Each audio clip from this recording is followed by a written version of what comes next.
गीता 18 के श्लोक नंबर 62 में भगवान स्वयं कह रहे हैं कि अर्जुन उस परमेश्वर की शरण में जा जिसकी कृपा से परम शांति व शाश्वत स्थान अर्थात सतलोक को प्राप्त होगा।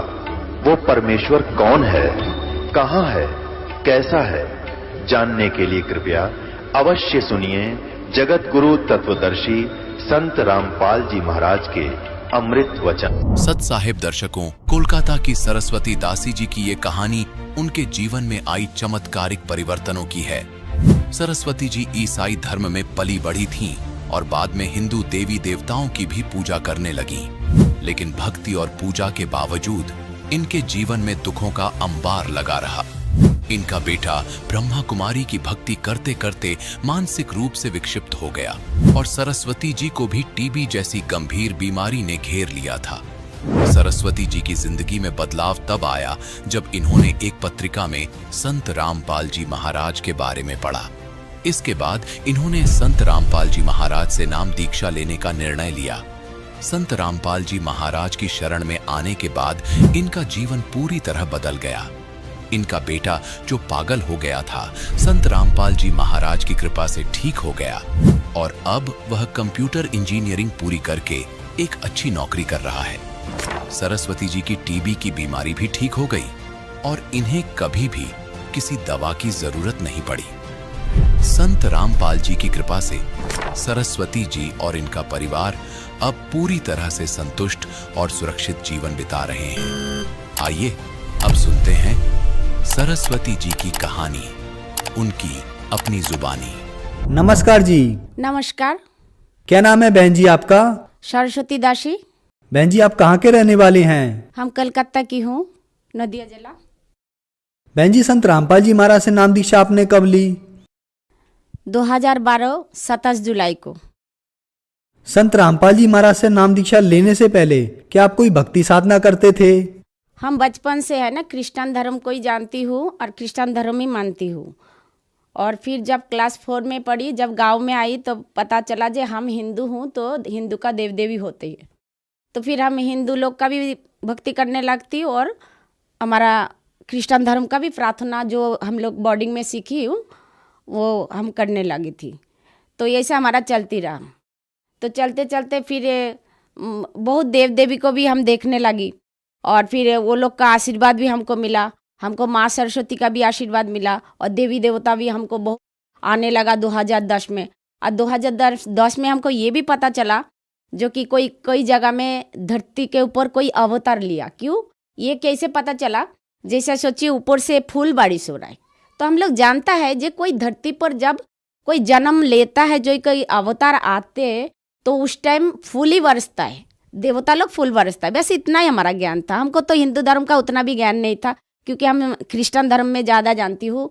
और इसीलिए फिर हम सोचा जे कहीं तो जन्म लिया, तो हम सोचा यीशु क्रिस्ट ही कहीं जन्म लिया होगा। क्या पता हमारा भारत में लिया है, क्या विदेश में कोई बेतलेहम या जेरूसलम में लिया, ऐसा कुछ सोचने लगी थी।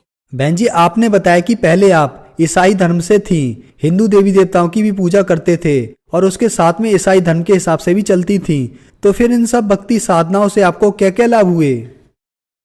भक्ति तो किया है, अपना प्राण मन से किया है। हम जितना हमको पता है जो ईश्वर बोल के कुछ है, लेकिन कभी भी हमको पता नहीं है जो ईश्वर होता क्या है। जब हम क्रिश्चियन धर्म में थी तो एक चित्रों में जैसा हम लोग को बताती है जो कि अगर आप अच्छा काम करेगा तो आपको स्वर्ग मिलेगा, अगर बुरा काम पाप करेगा तो नरक मिलेगा। वैसे इतना ही हमको पता था। लेकिन हम भक्ति तो सभी करते हैं, सब जितना जानता है उतना करते।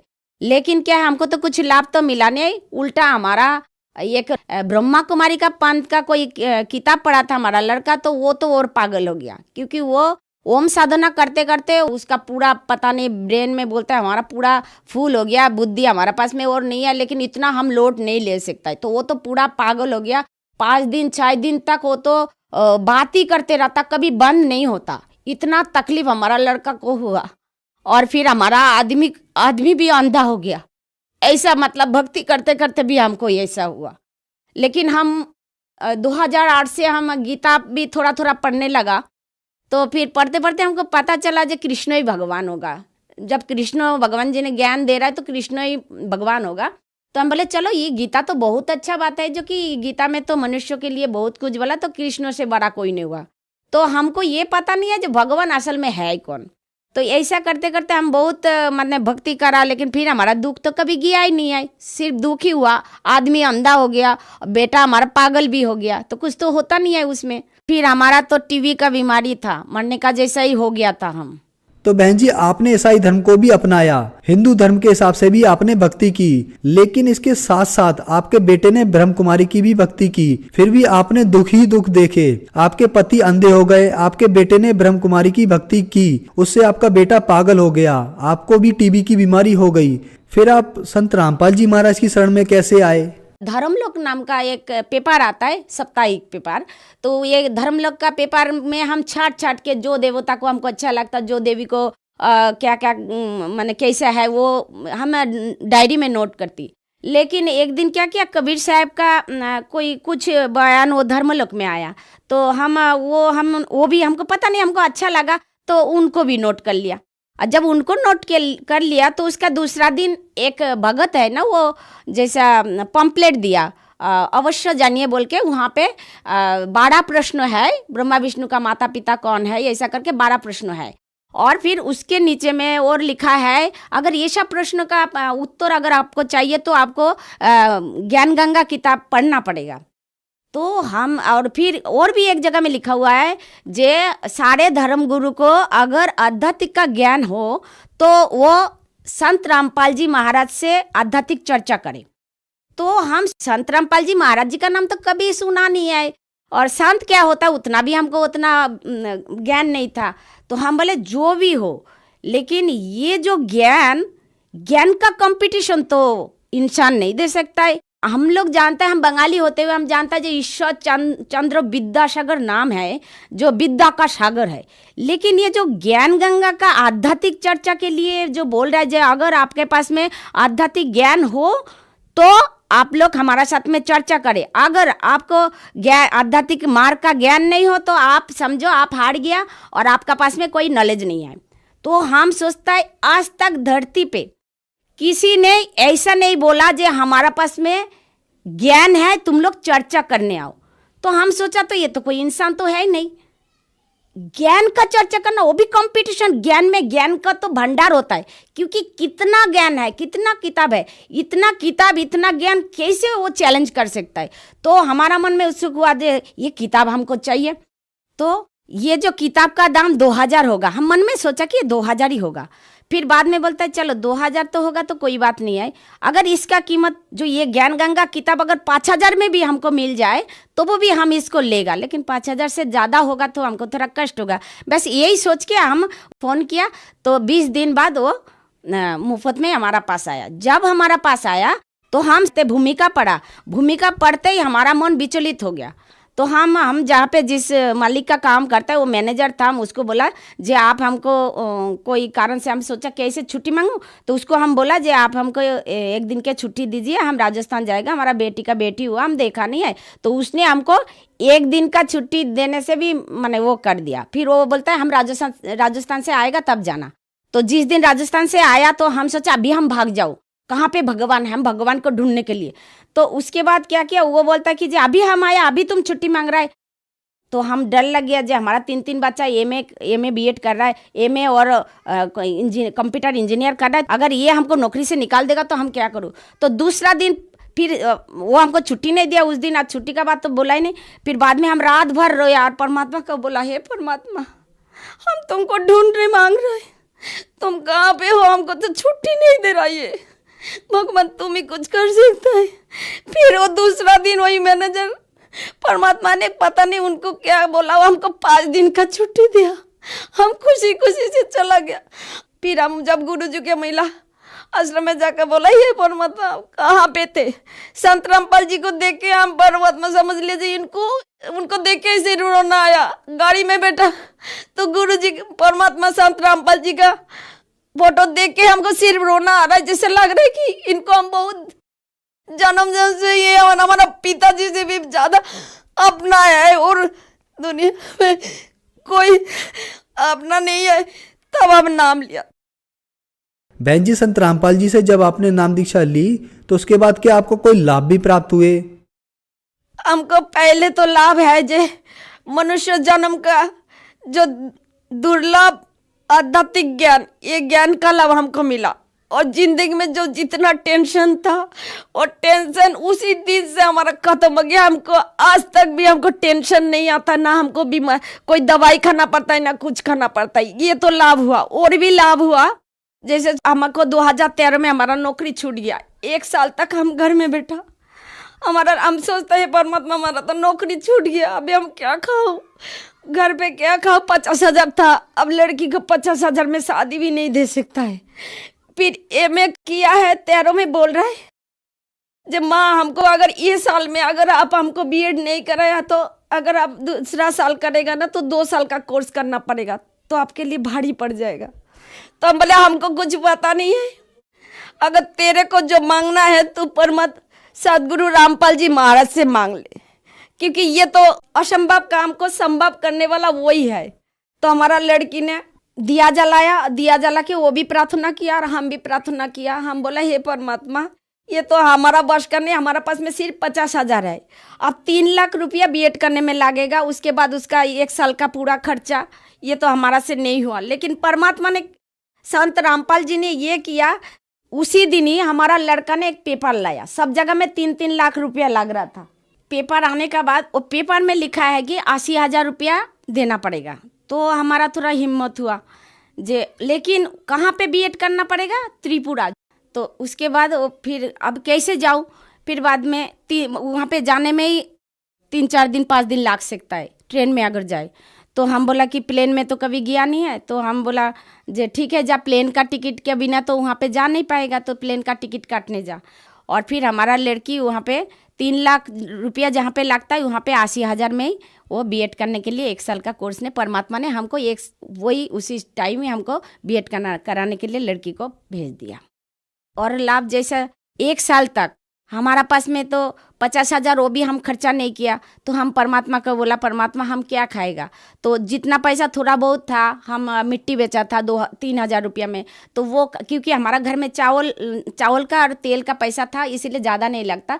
लेकिन हम 3,000 खत्म होते होते हम सोचता जो कि परमात्मा अभी क्या करेगा, ये 3,000 खत्म हो जाएगा। तो परमात्मा ने पता नहीं कोई जगह में, कोई बैग में, कोई जगह में नया नया नोट रख देता।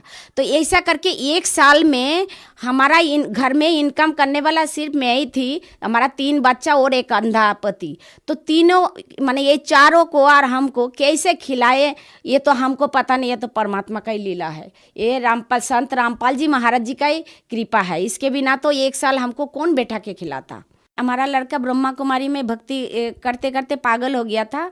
जब संत रामपाल जी महाराज से नाम लिया तो वो ठीक भी हो गया और अभी वो कंप्यूटर कंप्लीट करके अभी वो भक्ति भी कर रहा है और यहाँ पे आके मैनेजर पोस्ट में उसको नौकरी भी मिल गया।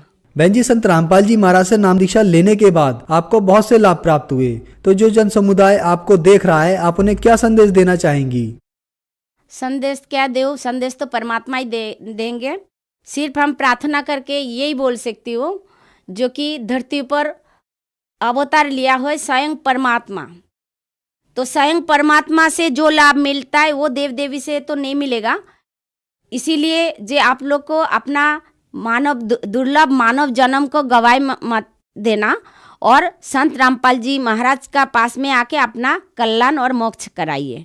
धन्यवाद जी। सत्सय। दर्शकों, अभी आपने सुने संत रामपाल जी महाराज से दीक्षा प्राप्त करके सुखी हुए भक्त के अनुभव। अब देखिए जगत गुरु तत्वदर्शी संत रामपाल जी महाराज के मंगल प्रवचन। तो ये परमात्मा का ऑपरेशन है। तो परमात्मा का जो प्रोसेस है, प्रोसीजर है, ऑपरेशन है, ये कंप्लीट होता है। इसमें कोई मीन मेख नहीं होती, कोई त्रुटि नहीं होती। वो जो कार्य करते हैं वो परिपूर्ण ही किया करते हैं। अब उन्होंने यूं काम शुरू किया है, उन्हीं के आदेश से, उन्हीं के वचन से सब कार्य शुरू हुआ है और ये पूरे विश्व में होगा। बतेरे बहुत दिन हो गया हमने डले डोत्या ने, आज तक बताओ क्या साथ लेकर गया कोई प्राणी? किसी का इतिहास देख लो। कबीर साहब फिर हमें ज्ञान देते हैं, हमें ये ज्ञान हो जाएगा कि यहां कितना ही धन जोड़ लेते हो आप, संपत्ति बना लेते हो और 1 सेकंड में मृत्यु हो जाती है। कोई काम है यो?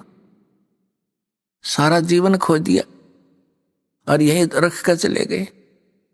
और एक आधा लड़का ऐसा निकम्मा पैदा हो जाता है, उसके जोड़े जाड़े नाश कर देता है। पाप का भागी वो बना जो सारी उम्र जोड़ता रहा और बर्बाद कर दिया बेटे ने।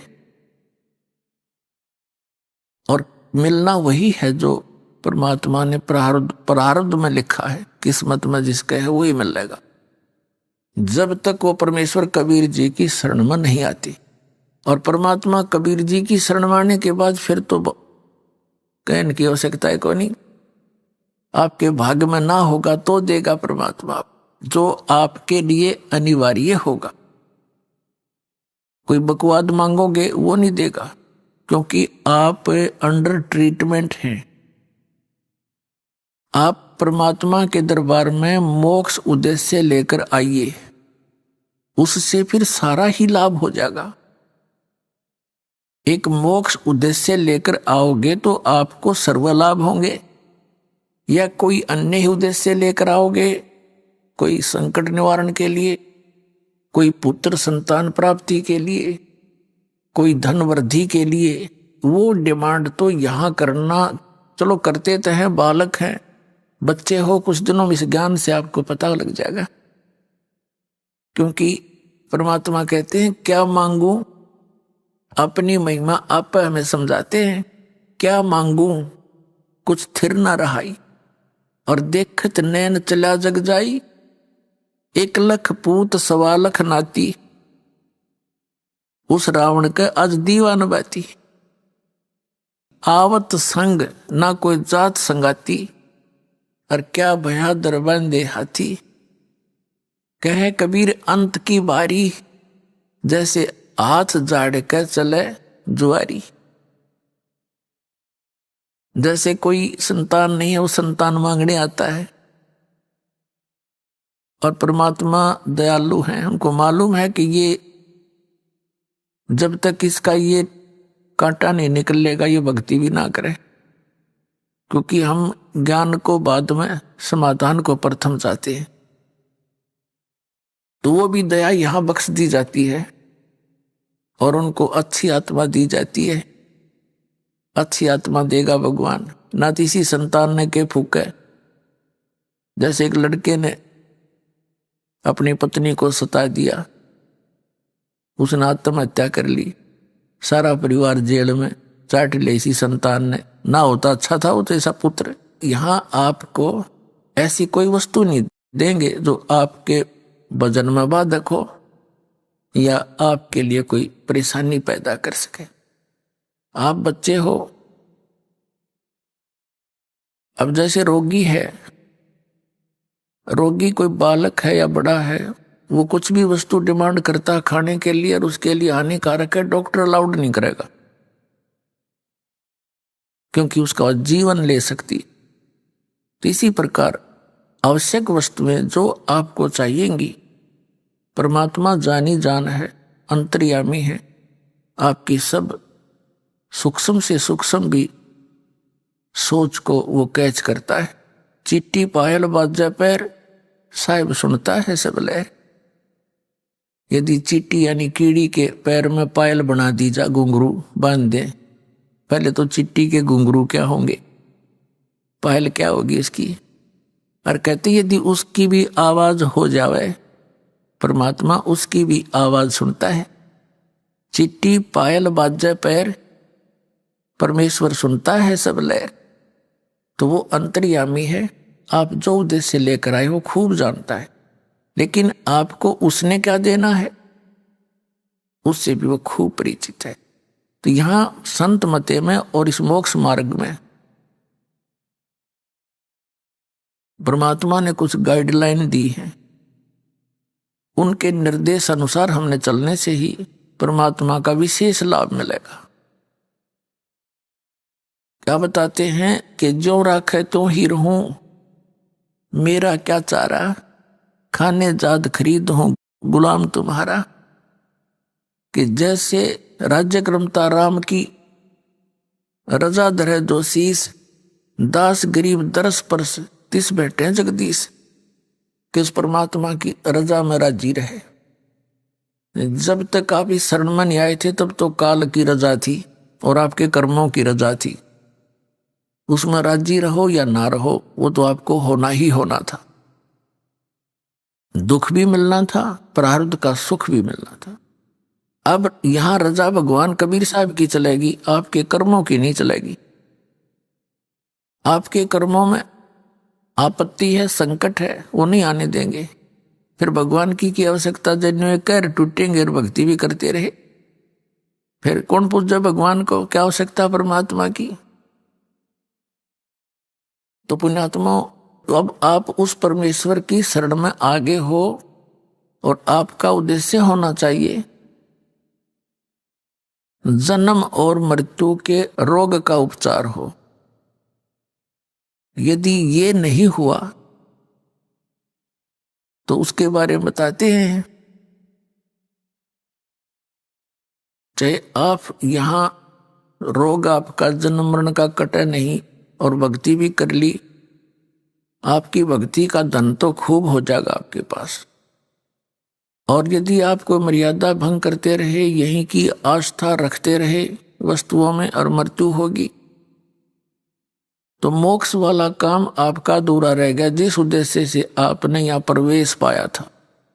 यहां आपको अन्य संसारिक सुख तो फ्री में मिलेंगे, उनके मांगने की जरूरत नहीं आप। अब ठीक है, बालक हो अभी आप, जैसे बच्चे हैं, सर्दी आ जाती है, कहो या ना कहो, माता पिता को पहले चिंता होती है किसके जूते लेने हैं, किसकी जुराब मंगानी है, किसके कपड़े मोटे सर्दी के लाने हैं, किसकी जर्सी लेनी है।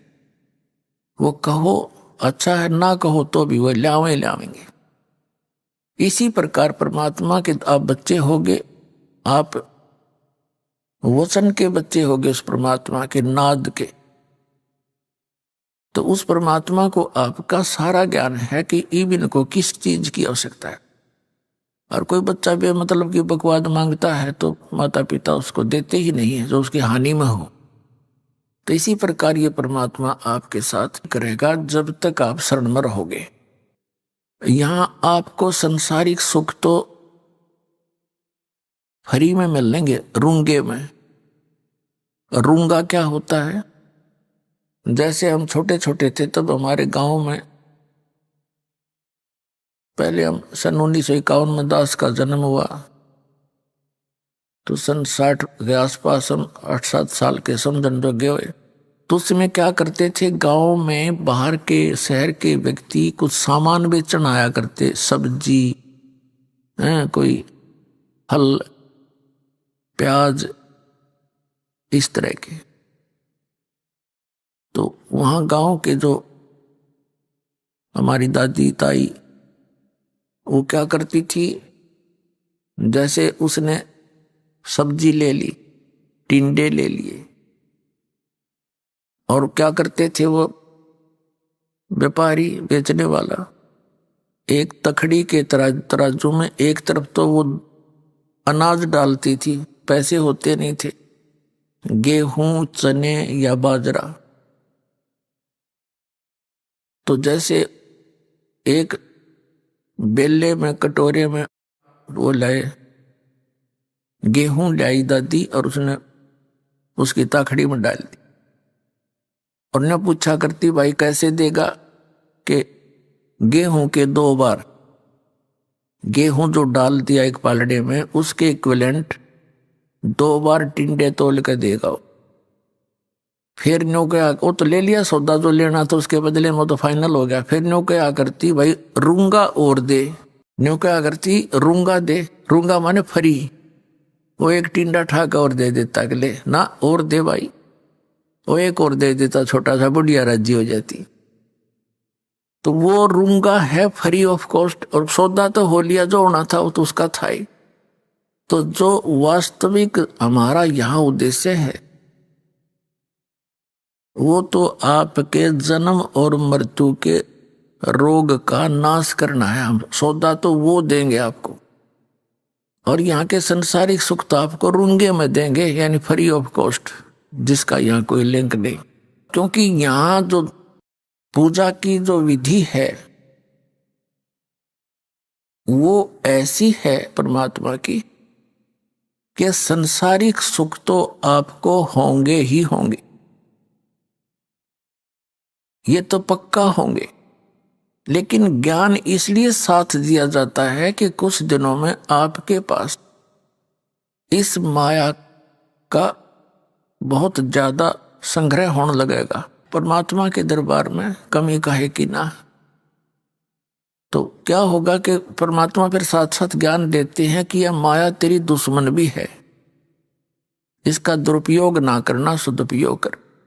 अभी तो आप दर दर के भिखारी हो रहे हो, फिर देखना कुछ दिनों के बाद सच्ची लगन ते लगना, मर्यादा में आन उपासना नहीं करना। तो फिर ये संसारिक सुख तो यहाँ पहले मिलते हैं। जैसे किसान गेहूं बीजता है, उसका उद्देश्य गेहूं बीजना केवल भूस बनाना नहीं होता, उसका उद्देश्य अपना जीवन बचाना होता है कि मेरे परिवार को गेहूं मिले, कणक मिले, भूखे ना मरे। अब गेहूं के अंदर भूस तो पहले बनेगा, बाद में गेहूं बनते हैं। गेहूं बीजा जाता है तो उसका पौधा खड़ा होता है, बाद में जाकर बाली आती है, और उन बालियों में गेहूं होते हैं खाने वाले, और शेष सारा भूस होता है, वो पशुओं का चारा होता है। तो ये परमात्मा की भक्ति ऐसी है जो आपको दी जाती है। पहले तो भूस तो बनेगा, इसका हमारा उद्देश्य नहीं है आपको ये भूस बनाना या देना, हमारा उद्देश्य है मोक्ष, और इन मंत्रों बिना वो मोक्ष नहीं हो सकता, उस भूस के बिना गेहूं नहीं बन सकते। ये एक ऐसा लिंक है एक दूसरे का। जो स्टार्ट में आपको प्रथम मंत्र दिया जाता है, ये आपको ये संसारिक सुख ही देता है, और इसमें प्रथम मंत्र में जो फर्स्ट एंड लास्ट के जो मंत्र हैं, ये आपके मोक्ष के लिए आपकी भक्ति इसके साथ साथ बनती रहेगी जब तक सतनाम नहीं मिलेगा।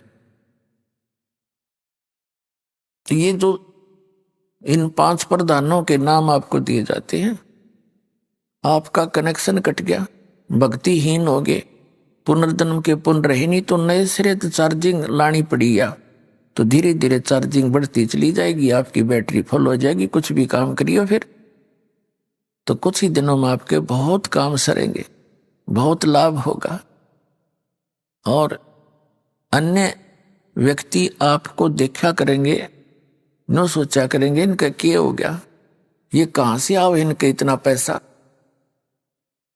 एक भक्त बता रहा था जी, हमारे पड़ोसी यूं कहे कि यूं वहां जाते हैं, इनके महाराज जी पैसे देते हैं इन्हें, और इसलिए इनका साइकिल का भी ब्योत नहीं था, और 2 गाड़ी चला। वो इस दृष्टिकोण से देखते हैं। तो वापस में बातें कर रहे थे, कहने लगे जी हम कहें तो वो ठीक है, माया तो यहीं से मिलती है हमारे को, लेकिन जिस तरह वो सोच रहे हैं वह सोच गलत है उनकी। हम उनसे कहते हैं, जो हमसे डायरेक्ट कह देता है तो उसको हम भी कहते हैं आप भी आ जाओ, आपको भी दे देंगे, महाराज जी तो खूब माया बांट रहे हैं। तो ये माया सतलोक से आ रही है आपके लिए, यहाँ की नहीं है, क्योंकि आपके भाई यहाँ तो सीमित इनका बजट है यहाँ का। अब जैसे पुण्यात्माओं एक बार हरियाणा प्रांत में फ्लड आ गई थी सन 1995, और इतनी फ्लड आ गई कि यहाँ का बजट उस समय मुश्किल से 700-800 करोड़ का था, और यहाँ आनी होगी लगभग 2000 करोड़ की। वो अक्षति पूर्ति के लिए हरियाणा सरकार का बजट नहीं था जो उसने पूरी कर दी, तो सेंटर ने ऐड दी थी, और वो सबको वो सुविधा मिली। किसी का ट्यूबवेल खराब हो गया था, किसी का मकान गिर गया था, किसी का कुछ हो गया था, उनकी अक्षति पूर्ति हुई तो सेंटर ने की।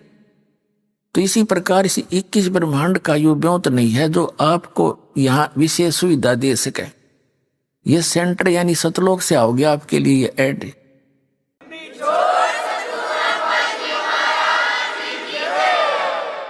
तो इस प्रकार आपने या तो चिंता छोड़ देनी चाहिए कि अब मुझे क्या मिलेगा क्या ना मिलेगा, लेकिन आप दूध के जले हुए हो, छाछ को भी फूकते हो बहुत दिनों तक, समय लगेगा, धीरे धीरे आपको विश्वास हो जाएगा और विश्वास ही परमात्मा आपको करा देगा, क्योंकि आपको सुख प्रारंभ हुए और आपका विश्वास दृढ़ होने लगा। आपको लाभ मिलेगा जब आप नियम ठीक रखोगे। यदि नियम ठीक नहीं रखोगे तो फिर बात नहीं बनेगी। जब लग हंसा हमरी आना और काल लगे नहीं तेरा बाण। कबीर परमात्मा कहते हैं जब तक ये हे हंस, ये प्यारी आत्मा मेरी शरण में रहेगा, तब तक हे काल तेरा कोई अटैक उस पर नहीं हो सकता। और ये परमात्मा के जो नियम हैं ऐसे समझ लेना जैसे लक्ष्मण रेखा होती है। कौन कौन से नियम हैं? आन उपासना नहीं करनी, जो दास भक्ति बताता है इसमें सभी पूजाएं आ जाती है। इसके अतिरिक्त कोई और पूजा आप अपनी परंपरागत करते हो तो वो शास्त्र विधि को त्याग कर आपका मनमाना आचरण है। श्रीमद् भगवद गीता अध्याय नंबर 16 के श्लोक नंबर 23-24 में कहा कि अर्जुन, शास्त्र विधि को त्याग कर जो मनमाना आचरण करते हैं उनको न तो सुख होता है, न उनको कोई सिद्धि प्राप्त होती है, न उनकी परम गति होती है। यूजलेस। फिर क्या फायदा डले ढोने का। और शास्त्र में कुल साधना कौन सी है? पवित्र वेदों में, पवित्र श्रीमद् भगवद गीता में और पवित्र सूक्ष्म वेद जो कबीर परमेश्वर के द्वारा दिया गया अमृत ज्ञान सच्चिदानंद घन ब्रह्म की वाणी में जो भी साधना लिखी है, उसके अतिरिक्त जो भी हम साधना करते हैं, भक्ति करते हैं, वो शास्त्र विधि को त्याग कर मनमाना आचरण है। चाहे वो पुराणों से आपने लिया है, चाहे आपने किसी उपनिषद से वो भक्ति ली है, यदि वो इन परमात्मा के वेद और गीता से नहीं मिलती तो यूजलेस। तो ये प्रथम तो ये है कि आन उपासना नहीं करनी और पूजा नहीं करनी, जो हम दे वही करनी है। इसके विषय में कबीर साहब कहते हैं 100 वर्ष तो सतगुरु पूजा, एक दिन आन उपासी, वो अपराधी आत्मा फिर पड़े काल की फांसी। कहते हैं 100 वर्ष आपने अपने गुरु जी के द्वारा बताई हुई यथार्थ भक्ति कर ली और एक दिन आन उपासना कर ली, कहते थे ना बैठा बैठा दिया, सारा काम बिगाड़ दिया, नाम खंड हो गया, परमात्मा रूठ गया। परमात्मा रूठे पाछे फिर हमारे पास क्या रह गया? चाहे कितनी भक्ति कर ली, वो जिस उद्देश्य को लेकर चले थे वो उससे वंचित रह जाओ। फिर क्या बताते हैं? परमात्मा की शरण में आने के बाद आपके ऊपर किसी भी देवी देवता, भूत प्रेत, बहरो बैताल का कोई असर नहीं हो सकता। ये सत्कर मान लेना। चाहे को करके देख लियो, कितना कुछ कर लियो। हमने बहुत से प्रमाण भी बता रखे हैं आपको बहुत बार, जो यहाँ भक्त आते हैं जिनके ऊपर इन सियाने सपटा ने खूब करके देखा, कोई असर नहीं हुआ, उल्टे वही दुखी हो गए। तो उन्होंने स्वयं फोन करके बताया हमारे बच्चों को, हमारे भक्तों को कि भाई आपकी भक्ति अनमोल है, आज तक हमारे मंत्र किसी पर निष्क्रिय नहीं हुए थे, आप पर यह कारगर सिद्ध नहीं हुए और आप सही लगे हुए। तो पुण्यात्माओं, ये कोई बालकों का बताया मार्ग नहीं है। खुद धनी ने आकर यो ज्ञान दिया अपने बच्चों को जो दास के पास उपलब्ध है।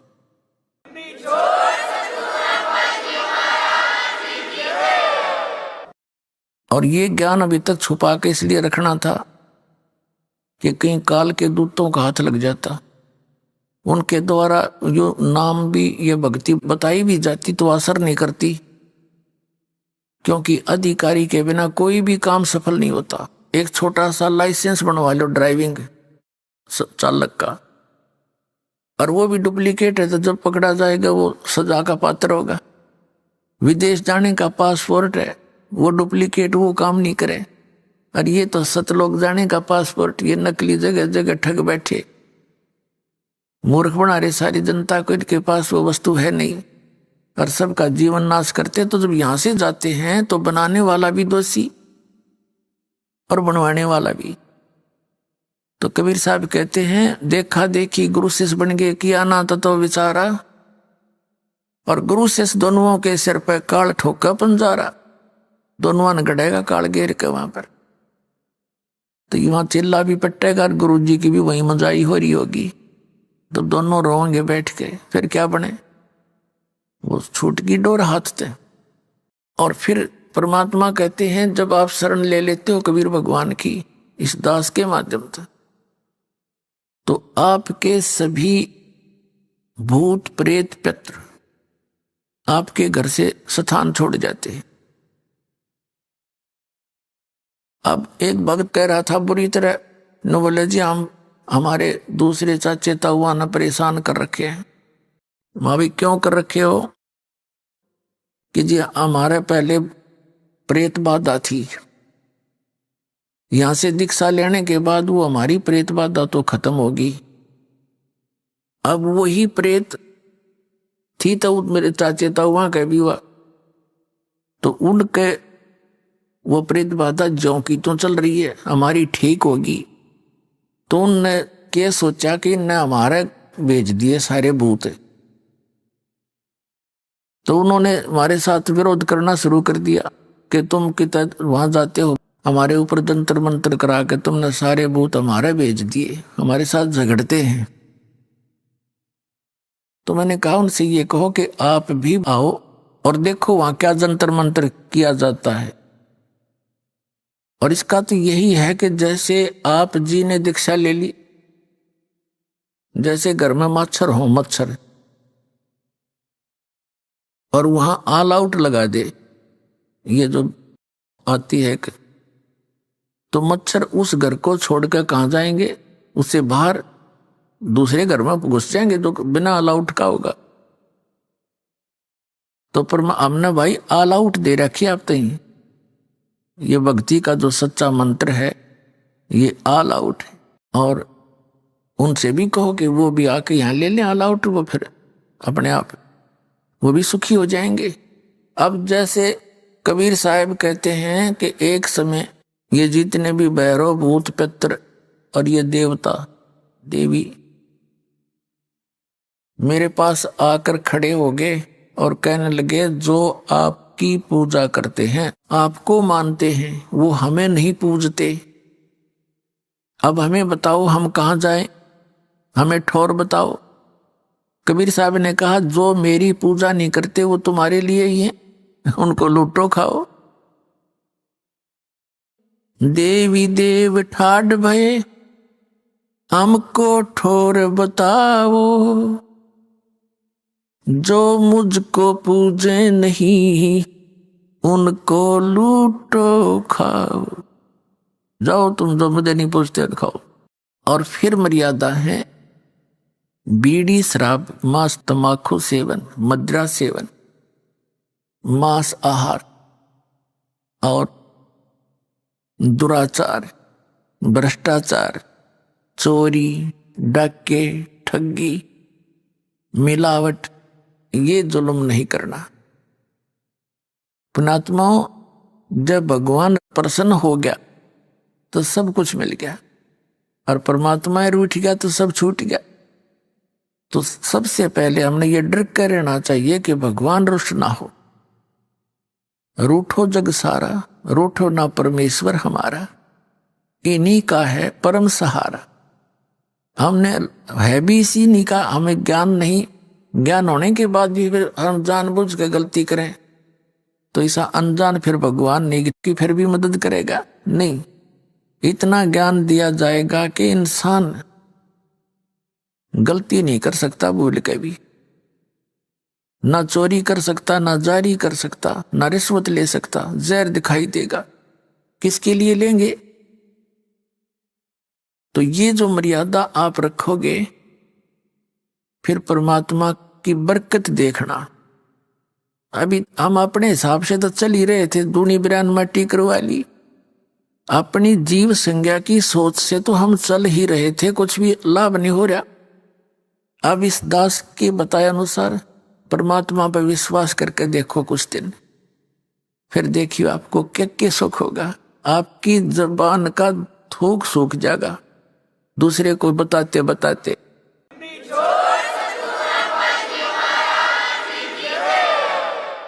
तो पुण्यात्माओं, ये दास कोई बालक नहीं, अनजान नहीं, कोई मांगने खाने वाला नहीं, या कोई रोजी रोटी का उद्देश्य लेकर इस मार्ग पर नहीं लगा।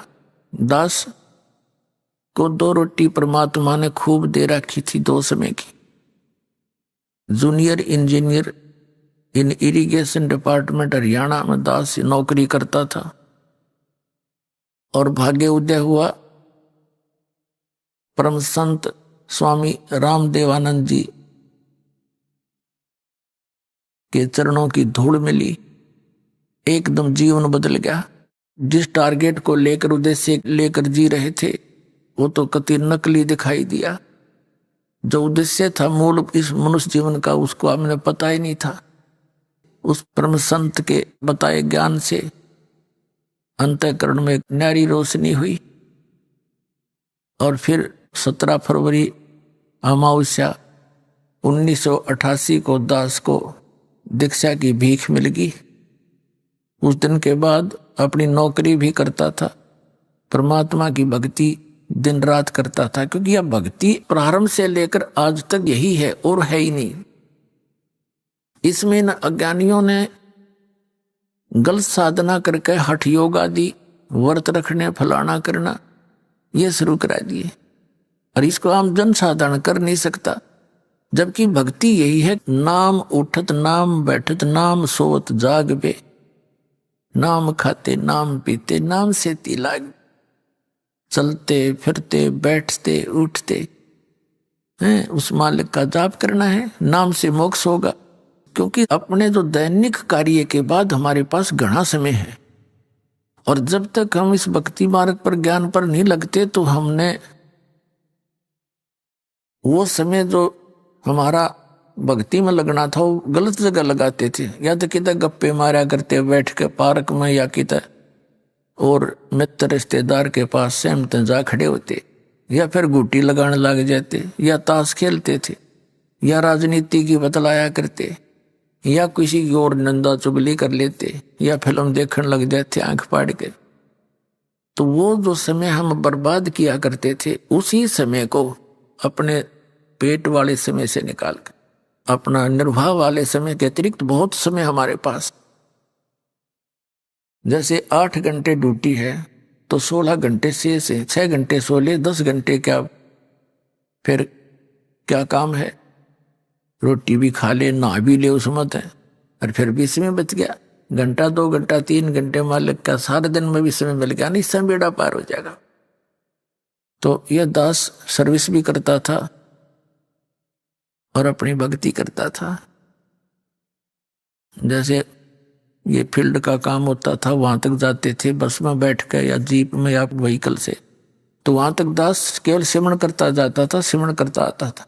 2-2 घंटे लग जाते आने जाने में। काम का काम, राम का नाम। ऐसे ही आप यहाँ से बैठते हो, कोई तो बेचारे 24-24 घंटे सफर करके पुण्यात्मा आते हैं मालिक के दरबार में, भगवान के बच्चे, कोई 2 घंटे कोई 4 घंटे। तो उस दौरान अपना ज्यादा से ज्यादा मंत्र में ध्यान रखें।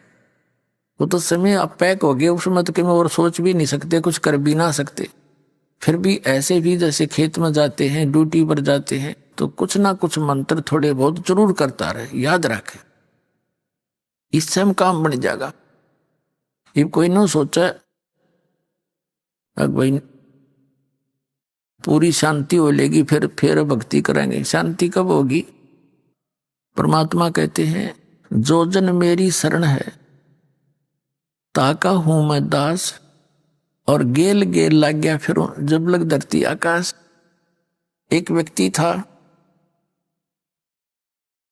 परमात्मा का पुनर्जन्म का कोई भक्त, अब वो किसान था। अब परमात्मा कहते हैं जो मेरी एक बार शरण में आ गया, किसी भी युग में परमात्मा कहते उसने निकाल कर छोड़ूंगा, उसके साथ साथ फिरता रहता हूं मैं जब लग धरती आकाश रहेगा उसको, पर वो मुझे पहचान नहीं पाता, उसका दुर्भाग्य है। तो उस किसान के पास परमात्मा एक साधु रूप में गए कबीर जी। किसान से कहा बैठ गए, क्योंकि पूर्व जन्म के जो पुण्यकर्मी प्राणी हैं उनका स्वभाव बहुत अच्छा होता है। साधु संत अतिथि का बहुत सत्कार करते हैं, बड़ा सत्कार किया। आओ महाराज बैठो महाराज, बच्चा तक कवा के कपड़े धोए, खाना खिलाया। परमात्मा बोले भगत तेरा स्वभाव भी अच्छा, लेकिन सारा काम बिगड़ रहा है आपका भक्ति बिना, भक्ति करा करो। किसान कहने लगा महाराज जी ये बैठे हम नहीं भक्ति करने का, ये बस समय नहीं, छोटे छोटे बालक हैं, कमाना है, खेती करूंगा, थोड़े से बच्चे समझदार हो जाएं, ये अपना काम संभाल दे महाराज जी, फिर मैं भक्ति ये करूंगा, मैं और काम में को नहीं। परमात्मा चले गए। अब वो बच्चियां की शादी भी कर दी, बच्चों ने खेत का काम भी संभाल लिया और उनका पोता पोती भी हो रहे। तो परमात्मा गए, अगुवाई किसान भगत अब होगी तो ना फुर्सत, आ जाओ ईब कर ले, भक्ति ले ले नाम। कहने लगा बाबा जी महाराज जी देखो छोटे छोटे बच्चे हैं, लड़के खेतों में काम करते हैं, मैंने पोते रखने पड़ते हैं, अभी मेरा काम पूरा नहीं हुआ है, फिर देखूंगा बच्चे पोते थोड़े ठीक हो लड़। अभी आपने सुने संत रामपाल जी महाराज के मंगल प्रवचन। आइए अब सुनते हैं संत रामपाल जी महाराज से नाम दीक्षा लेकर सतभक्ति करके अद्भुत लाभ प्राप्त करने वाले अनुयायी के विचार। व्यक्ति के जीवन सफर में यदि सच्चे गुरु का मार्गदर्शन मिल जाए तो कठिन से कठिन रास्ते भी आसान हो जाते हैं, लेकिन गुरु का पूर्ण होना आवश्यक है, क्योंकि अधूरे गुरु से कोई लाभ नहीं मिलता। यही कारण था कि राधा स्वामी पंथ से जुड़े होने के बावजूद भी इंदौर की राजू परमार जी कई समस्याओं से जूझ रही थीं। इन्हें सतभक्ति का मार्ग नहीं मिल पाया था और इस कारण ये शारीरिक कष्टों से ग्रस्त थीं। 8 वर्ष तक राधा स्वामी पंथ की साधना करने के बावजूद भी इनकी बीमारी ठीक नहीं हो पाई, लेकिन जैसे ही इन्हें पूर्ण गुरु संत रामपाल जी महाराज से दीक्षा ली तो इनके जीवन में चमत्कारिक बदलाव आने लगे। इनकी बीमारी ठीक हो गई। डॉक्टरों ने इनके दिल के ऑपरेशन की सलाह दी थी, लेकिन संत रामपाल जी महाराज की कृपा से इनका ऑपरेशन टल गया और अब हार्ट की समस्या भी पूरी तरह ठीक है। संत रामपाल जी महाराज जी ने इनकी ऐसी कई समस्याओं का इलाज किया, इन्हें दुख से उभार कर सुखमय जीवन प्रदान किया। अब सुनिए राजू परमार जी की जुबानी उनकी अपनी सच्ची कहानी। नमस्कार जी। नमस्कार। क्या नाम है बहन जी आपका? जी मेरा राजू परमार दासी। बहन जी आप कहाँ से हैं? मैं महू की रहने वाली हूँ, तहसील महू। बहन जी संत रामपाल जी महाराज से नाम दीक्षा आपने कब ली? संत रामपाल जी महाराज से मैंने 8/8/2018 में ली है। संत रामपाल जी महाराज से नाम दीक्षा लेने से पहले क्या आप कोई भक्ति साधना भी करते थे? पहले मैं राधा स्वामी पंथ से थी और 8 साल से मैं राधा स्वामी की भक्ति करती थी और वो 2.5 घंटा बोलते थे कि 2.5 घंटा बैठो, मैं 2.5 घंटा बैठती थी। 2.5 घंटा से भी मैं ज़्यादा बैठती थी। 2.5 घंटा क्या, मैं 2-2, 3-3, 4-4 घंटा बैठती थी कि ऐसे नहीं ऐसे मालिक मिलेंगे। मुझे बैठने से ही मतलब बावासीर की तकलीफ़ बहुत ख़तरनाक हो चुकी थी। उसके बाद में इतना ब्लेड गिरा, मुझे इतना ब्लेड गिरा, कोई 200 ग्राम कभी 100 ग्राम, बार बार मुझे ऐसा हो रहा था। मैं बहुत परेशान हो चुकी थी। घर में मुझे कोई ध्यान नहीं दे रहे थे, सिर्फ यूँ ही बोलते चल तुझे भर्ती कर दूँ, चल भर्ती कर दूँ, लेकिन मुझे अच्छा नहीं लग रहा था कि बार बार भर्ती होंगी तो और अच्छा नहीं लगेगा। तो मैंने पैर भी दर्द हो रहा था, मेरा पैर भी बहुत, मुझे चक्कर भी आ रहे थे, बैठने से ऑटोमेटिक चक्कर चालू हो गया था। और मैं 2 तो 3 घंटे में बेहोश पड़ी रहती थी। राधा स्वामी की भक्ति से हमें कोई लाभ नहीं मिला, बल्कि मुझे बीमारी और ज़्यादा बढ़ती गई। तो फिर संत रामपाल जी महाराज की शरण में आप कैसे आईं? मेरे बड़े भैया संत रामपाल जी महाराज से जुड़े हुए थे, फिर मैंने राय ली। उन्होंने कहा कि आप बहन यहाँ नाम दीक्षा ले लो मालिक से, आपकी सब पीड़ा दूर हो जाएगी। तो मैंने मेरे भैया के कहने पे फिर मुझे अच्छा लगा। फिर मैं संत रामपाल जी महाराज में या इंदौर आई मैं, और मैंने नाम दीक्षा मालिक से परमात्मा जी संत रामपाल जी महाराज का नाम दीक्षा मैंने ले ली। बहन जी, हमने सुना है कि जो भी श्रद्धालु संत रामपाल जी महाराज से नाम दीक्षा लेते हैं उनको बहुत सारे लाभ प्राप्त होते हैं। तो क्या संत रामपाल जी महाराज से नाम दीक्षा लेने के बाद आप लोगों को भी कोई लाभ प्राप्त हुए? मुझे बवासीर की तकलीफ बहुत खतरनाक थी। मुझे ब्लड गिर रहा था 100-250 ग्राम। उसके बाद में मैंने बहुत परेशान हो गई थी मैं। फिर मैंने भैया से बोला, भैया मुझे बहुत तकलीफ हो रही है। मेरे भैया ने कहा कि आप भक्ति करते रहो, भक्ति बढ़ाते रहो और भक्ति करो आप। फिर उसके बाद में मैंने भक्ति करी, बढ़ाई भक्ति को। तत्वदर्शी संत रामपाल जी महाराज से मैंने अरदास करी, हे मालिक, हे परमात्मा, आप सबकी सुनते हो, मेरी भी सुन लो। मुझे इतना ब्लड गिर रहा है, मैं क्या करूं? तो संत रामपाल जी महाराज की प्रार्थना लगाने से मुझे बवासीर की तकलीफ बिल्कुल ख़त्म हो गई है और मैं बहुत अच्छी हूँ, बहुत ठीक हूँ। कोई दवाई गोली मैं खाती ही नहीं, क्योंकि मुझे आराम ही हो गया है और मैं अच्छी बैठ भी पाती हूँ। पहले बैठाता ही नहीं था मेरे से बवासीर की तकलीफ से। और मुझे पथरी भी थी। पथरी मेरे डॉक्टर सुमन अग्रवाल साहब, उनके पास मैंने इलाज करवाया था। तो उन्होंने कहा कि 25 ml की आपको पथरी है, तो अब क्या करना चाहिए डॉक्टर साहब? तो बोले आपका ऑपरेशन तो होगा ही नहीं, पहले से ही हार्ट पेशेंट हो आप तो दवाई गोली खाते रहो। तो मुझे दवाई गोली से कुछ आराम ही नहीं हो रहा था। एक करवट सो भी नहीं पा रही थी, वो पथरी का कारण पीछे बहुत दर्द होता था मुझे। तो मैंने कहा, हे संत रामपाल जी महाराज, आप सच्चे हो, पूर्ण परमात्मा परमेश्वर हो, कबीर साहिब हो मालिक, मेरे पे दया करो प्रभु। तो मुझे संत रामपाल जी महाराज ने मुझे दर्शन दिए कि बेटी भक्ति बढ़ाती रहे और तुझे बहुत लाभ होगा। तू किसी से भी मत डर और किसी से भी तू रोना गाना बंद कर और भक्ति बढ़ाती रहे तेरी, और तू ठीक हो जाएगी। जब से फिर मुझे आज तक वो पथरी 25 ml की पथरी पता नहीं कहाँ गई, मुझे पता ही नहीं चला और मुझे आराम हो गया और मैं अच्छे से अब 2 ही करवट सो जाती हूँ और मुझे नींद भी अच्छे से आती है और जो चक्कर आते थे वो भी मेरा ख़त्म हो गया। संत रामपाल जी महाराज के दीक्षा लेने से पहले, उसके पहले मुझे हार्ट पेशेंट थी मैं। तो यहाँ इंदौर खूब सारी जांचें करवाई मेरी, टी चौतरा में करवाई, डॉक्टर छाबड़ा से भी करवाई। तो कहा था कि आप जी नहीं पाओगी, आपको ऑपरेशन नहीं होगा, मुझे ऐसे बताए गए थे। फिर उसके बाद में अपोला ले गए थे मेरे भगत जी। तो उन्होंने कहा कि चलो ठीक है, अपन अपोलो में ले चलें। फिर वहाँ ले गए तो वहाँ भी मेरा ऑपरेशन का मना कर दिया। गरीबी स्थिति थी हम लोगों की, फिर भी तकलीफ़ तो मुझे होती थी। इंजेक्शन हर महीने लगते थे मुझे, हर महीने लगते थे। अगर मैं 1 महीना चूक जाती थी तो मुझे खाना नहीं खावाता। इसके बाद में बेचैनी होती थी, मुझे नींद नहीं आती थी। गोली में 18-25 गोली मैं हमेशा रोज़ खाती थी। अब मैं गोली नहीं खाती हूँ। अगस्त 8 2018 से मैंने गोली बंद कर दी, मैं गोली भी नहीं खाती हूँ। अब मुझे इंजेक्शन भी नहीं लगता है। और संत रामपाल जी महाराज की दया, उनकी नाम दीक्षा लेने से और उनकी शरण में आने से मेरी हार्ट की बीमारी भी ठीक हो गई, संत रामपाल जी महाराज की दया से। मैं 15 साल से बहुत परेशान थी। संत रामपाल जी महाराज से जब नाम दीक्षा नहीं ली थी, उसके पहले ही मैं बहुत परेशान हो गई थी बीमारियों से।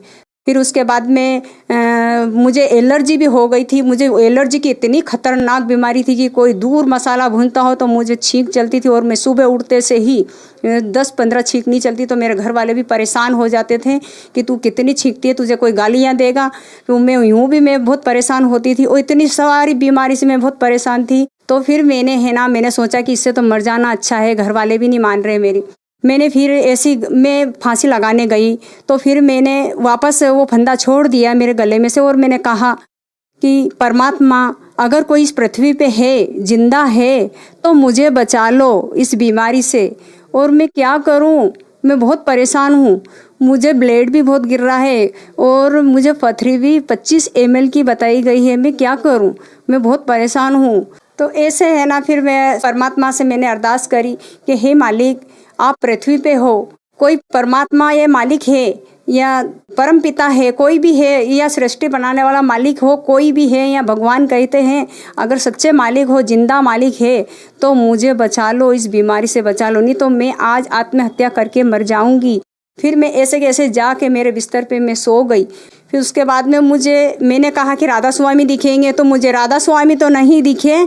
फिर मुझे है ना संत रामपाल जी महाराज का मुझे चेहरा दिखाई दिया, और रामपाल जी महाराज ही खड़े थे मेरे सिर पे ऐसे करके खड़े, और कहा, बेटी मरना नहीं है, आपको भक्ति करना है और आप नाम दीक्षा बहुत जल्दी लो, क्योंकि आपका दिन नज़दीक आ चुका है। मेरे पति को उठाया और मैंने कहा कि उठो, देखो ये संत रामपाल जी आए हैं, देखो तो सही। तो ये बोले कि नहीं तू बोले बहुत नौटंकी करती रहती, सोते जा। तो मालिक ने कहा धीरे से कि बेटी ऐसे तो नहीं मानेंगे, इनको यूँ बोल लो कि घड़ी में देख के आ, वो 3:30 बज रहे हैं। तो मैंने इनको उठाया और उनको कहा कि जाओ, आप 3:30 बज रहे हैं। फिर संत रामपाल जी महाराज अलग ध्यान हो गए थे। फिर मेरे पति उठ के भी गए और टाइम देखा तो वास्तविक में 3:30 बज रहे थे। फिर उसके बाद मेरे पति से कहा मैंने कि मैं है ना संत रामपाल जी महाराज से नाम दीक्षा लेना चाहती हूँ, मैं लेऊँगी।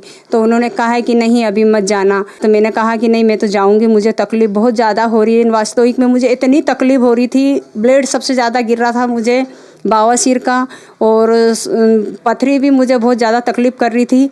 तो मुझे मना कर दिया था। फिर मैं वापस रो रुका के सो गई। उसके बाद फिर रात को वापस संत रामपाल जी महाराज मुझे आए और मैंने कहा, हे संत रामपाल जी महाराज, मैंने अरदास करा कि मुझे मेरे घर वाले तो मुझे नहीं जाने दे रहे और नहीं नाम दीक्षा लेने दे रहे। तो फिर रात को वापस मुझे संत रामपाल जी महाराज मेरे सिर पे वैसे के वैसे ही खड़े रहे, ऐसे पलंग के पास में ऐसे पकड़ के खड़े थे। वो कुर्ता पजामा, वही सफ़ेद कुर्ता पजामा पहने थे, और यूँ बोले कि बेटी कैसे भी करके निकल यहाँ से और जा, तेरा दिन नज़दीक आ चुका है और तू जल्दी नाम दीक्षा ले बेटी। देखिए अब तू देख ले, तू खुद ही देख ले। और उसमें इतना जीव हिल रहा था, भयंकर हिल रहा था उसमें गंदगी, कि मैं देख के मैं घबरा गई कि बाप रे, ये तो ऐसा बोले बेटा तेरा नज़दीक दिन आ चुका है और तू जल्दी से जल्दी नाम दीक्षा ले ले और भक्ति कर बेटी, इतनी भक्ति कर कि तेरा ये कष्ट दूर हो जाए, तेरा ऊपर काल बहुत हो रहा है।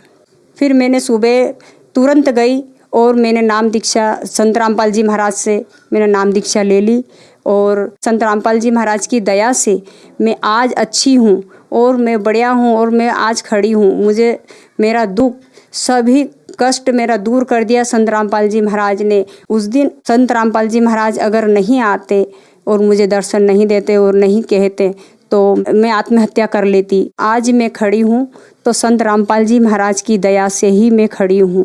आज संत रामपाल जी महाराज की दया से सारे रोग खत्म हो गए मेरे, और मैं बहुत अच्छी हूँ। मेरे परिवार में भी सभी बहुत अच्छे, लड़ाई बहुत होती थी, अब लड़ाई भी नहीं होती है, झगड़ा नहीं होता है, सब अच्छे से रहते हैं हम, बहुत बढ़िया है।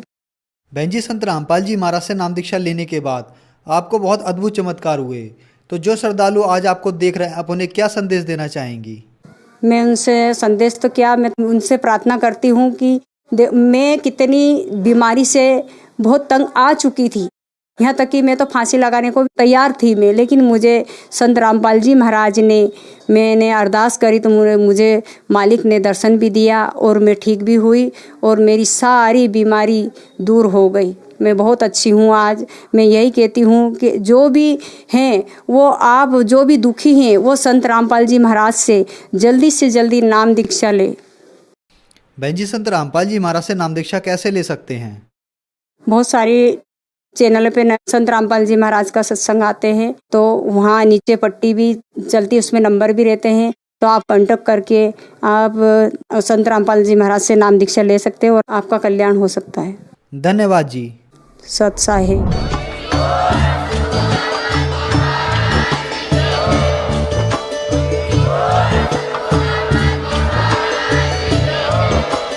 आप सुन रहे थे जगत गुरु तत्वदर्शी संत रामपाल जी महाराज जी के मंगल प्रवचन। अधिक जानकारी के लिए विजिट कीजिए हमारी वेबसाइट www.jagatgururampalji.org। संत रामपाल जी महाराज जी के शुभ आशीर्वाद से पूरे विश्व भर में 500 से भी ज्यादा नाम दीक्षा केंद्र हैं, जिन पर संत रामपाल जी महाराज जी द्वारा ऑनलाइन निशुल्क नाम दीक्षा दी जा रही है। अपने नजदीकी नाम दीक्षा केंद्र का पता करने के लिए संपर्क करें 8222880541।